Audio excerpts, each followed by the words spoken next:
ஹலோங்க. இன்னைக்கு சூப்பரான ஒரு டின்னர் காம்போ தான் செய்ய போகிறேன். என்ன செய்ய போகிறேன்னு பார்த்தீங்கன்னா, மல்லி சாதமும் பருப்பு வடையும் கூட தேங்காய் சட்னியும் தான் செய்ய போகிறேன். ஒர்க் பண்ணிட்டு இருக்கும்போது மோஸ்ட் ஆஃப் த டைம் என்னோட லஞ்ச் காம்போ இதாக தான் இருக்கும். 20 ருபீஸ் தான் இருக்கும். ஹோம்மேட் ஃபுட்டு ஆம்னியில் கொண்டு வந்து சேல் பண்ணுவாங்க.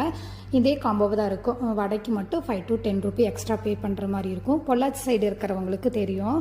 வடை பார்த்தீங்கன்னா பருப்பு வந்து ஒரு 3 மணி நேரம் ஊற வச்சு எடுத்து மசாலா போட்டு அரைச்சாச்சு.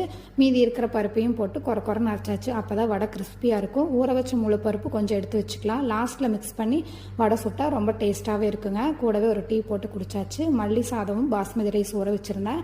தாளித்து விட்டாச்சுங்க. ரொம்ப பொலன்னு வந்துருந்துச்சு. கோக்னட் சட்னியும் செஞ்சாச்சு. கோக்னட் சட்னி, பருப்பு வடை, மல்லி சாதம், கூடவே வந்து லெமன் ஊறுகாய். ரொம்ப சூப்பரான காம்பினேஷனுங்க. ரொம்ப வருஷம் கழிச்சு ட்ரை பண்ணியிருக்கேன். இதோட ஃபேவரட் டின்னர் காம்போ கூட கண்டிப்பாக ட்ரை பண்ணி பாருங்கள். இன்னொரு வீடியோவில் பார்க்கலாம். பாய்ங்க.